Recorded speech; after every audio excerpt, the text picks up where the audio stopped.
नमस्कार। Blessing लियन YouTube channel को आपन को बहुत बहुत स्वागत।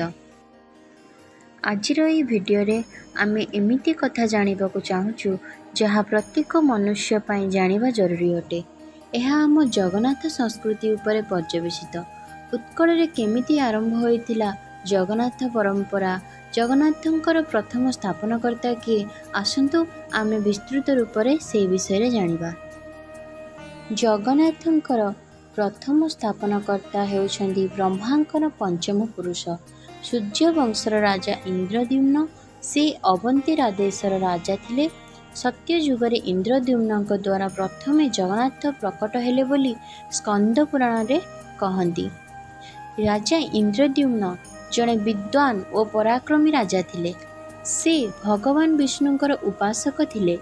दिने राति रे सोइथिबा समय रे भगवान विष्णु तांकु स्वप्नादेश देले एवं कहिले पुरी ठारू किछि दूर रे कलिंगर एक स्थान रही। सेठारे एपरी एक वस्तु रही जहाँ मोर उपस्थितिर प्रमाण देउछि। एबे समय आसी जाइछि यह संबंध रे संपूर्ण दुनिया को जणैबाकू। आउ एही कार्य केवल तमे ही पूरा करि परिबो। एतिकी कही भगवान अदृश्य होई गले।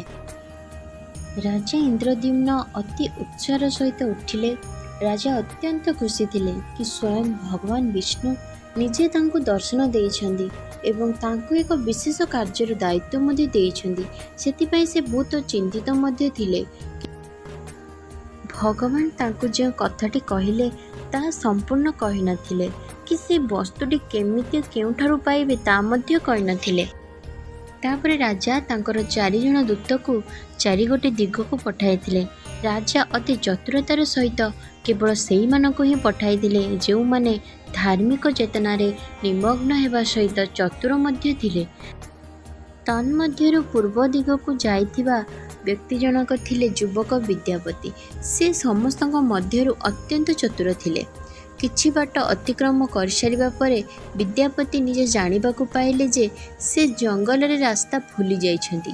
सेही समय रे किछि युवतींकर स्वर तांको सुनागला। किछि दूर आगको गला परे सेमानक सह भेट हेला।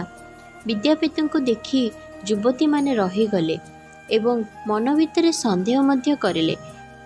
विद्यापति निजर परिचय देला परे सबर विश्ववासंकर कन्या ललिता तांको निज सह घर को नेइथिले।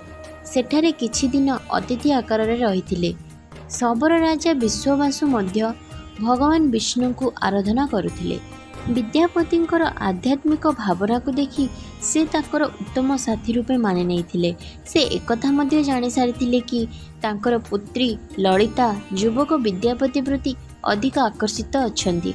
सेतिपई से ललिता पाई विद्यापति को हाथ मध्य मागिथिले।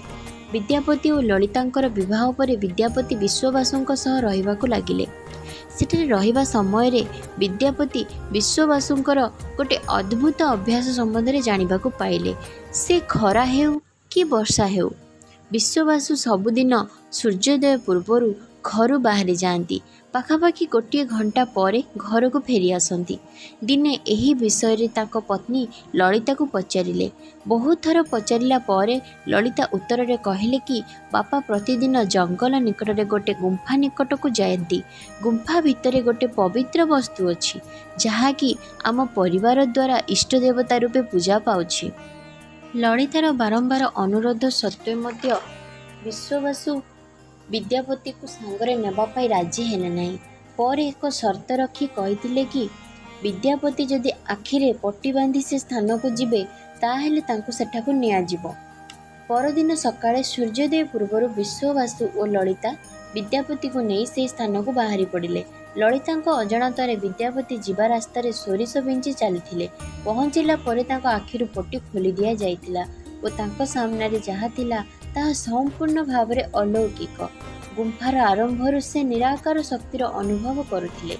से जानि सारिथिले जे एही हेउछि सेही वस्तु जहा राजा इंद्रदम्न को खोजवा पई आभास होइथिला। सेमाने पुणी थरे सेही रास्ता रे फेरिथिले किंतु विद्यापति आखिरे पुणी थरे पट्टी बंधा होइथिला। किछि दिन परे विद्यापति ललिता को कहिले घरटू बहुत दिन हेबो मु दूर रे रहिलेनी। मोर माता पिता बहुत चिंतित हेउथिबे। मु घर को जाई विवाह विषय सेमानंकु जणाइबी, जहा फଳରେ ମୁଁ ଫେରିଲେ ତୁମକୁ ସାଥିରେ ନେଇଯିବି। ସୋରିଷ ମଞ୍ଜିରୁ ଗଛ ହୋଇ ଫୁଲ ଫୁଟି ସାରିଥିଲା। ସେଥିରୁ ରାସ୍ତା ପାରି ସେ ଗୁମ୍ଫା ନିକଟରେ ପହଞ୍ଚି ଯାଇଥିଲେ ଓ ସେଠାରୁ ସେହି ପବିତ୍ର ବସ୍ତୁଟିକୁ ଧରି ପୁରୀକୁ ନିଜ ରାଜାଙ୍କ ନିକଟକୁ ଫେରି ସମ୍ପୂର୍ଣ୍ଣ କାହାଣୀ ଶୁଣାଇଥିଲେ। ଏବେ ଚିନ୍ତାର ବିଷୟ ଏହା ଥିଲା କି କିପରି ଏହି ପବିତ୍ର ବସ୍ତୁକୁ ସୁରକ୍ଷିତ କରି ରଖାଯିବ। ସେଦିନ ରାତିରେ ପୁଣି ଥରେ ରାଜାଙ୍କୁ ସ୍ୱପ୍ନାଦେଶ ହେଲା। ସ୍ୱପ୍ନରେ ତାଙ୍କୁ ସମୁଦ୍ର କୂଳକୁ ଯିବା ପାଇଁ କହିଲେ ଭଗବାନ ବିଷ୍ଣୁ, ଯେଉଁଠି ତାଙ୍କୁ ଗୋଟେ କାଠ ଗଣ୍ଡି ଭାସୁଥିବାର ମିଳିବ। ଏହି ପବିତ୍ର ବସ୍ତୁଟିକୁ ସେହି କାଠ ଭିତରେ ସୁରକ୍ଷିତ କରି ରଖାଯିବ। ସକାଳୁ ସଞ୍ଜ ହୋଇଗଲା।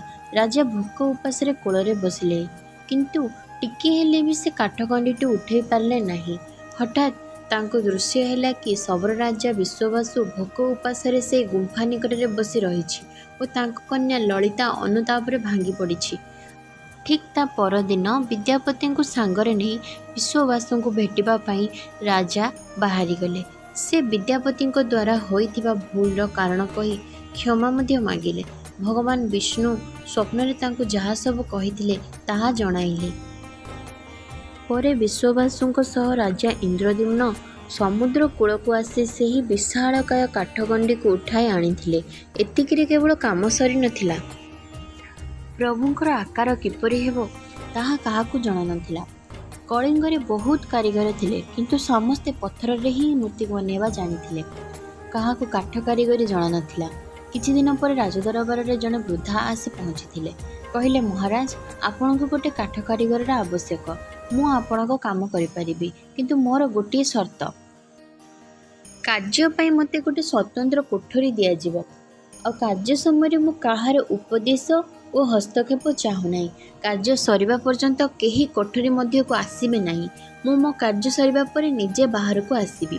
ରାଜା ଇନ୍ଦ୍ରଦ୍ୟୁମ୍ନ ସାଙ୍ଗେ ସାଙ୍ଗେ ରାଜି ହୋଇଗଲେ, କାରଣ ସେ ଜାଣିଥିଲେ ଏହି ବ୍ୟକ୍ତିଙ୍କୁ ନିଶ୍ଚିତ ସ୍ୱୟଂ ଭଗବାନ ହିଁ ପଠାଇଛନ୍ତି।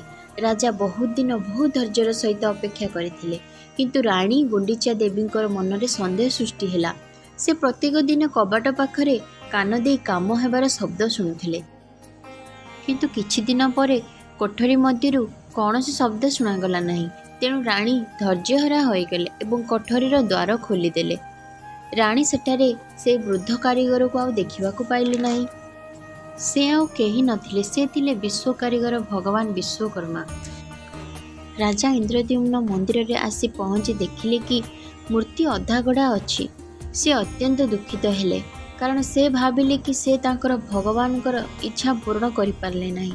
ସେତେବେଳେ ହିଁ ସ୍ୱୟଂ ଭଗବାନ ବିଷ୍ଣୁ ତାଙ୍କୁ କହିଲେ କି, ହେ ରାଜା, ତୁମକୁ ଦୁଃଖୀ ହେବାର ଆବଶ୍ୟକତା ନାହିଁ।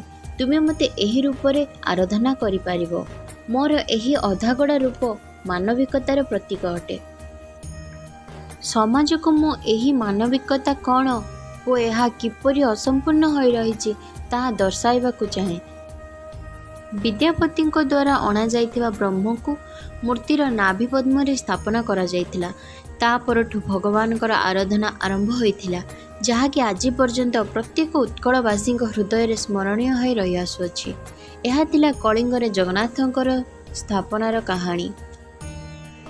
ଆଶା କରୁଛି ଆପଣଙ୍କୁ ଏ ଭିଡ଼ିଓଟି ନିଶ୍ଚୟ ଭଲ ଲାଗିଥିବ। ଭଲ ଲାଗିଥିଲେ ଲାଇକ୍, ସେୟାର, ସବସ୍କ୍ରାଇବ୍ କରିବାକୁ ଆଦୌ ଭୁଲିବେନି। ଆଜି ପାଇଁ ରହୁଛି। ନମସ୍କାର। ଜୟ ଜଗନ୍ନାଥ।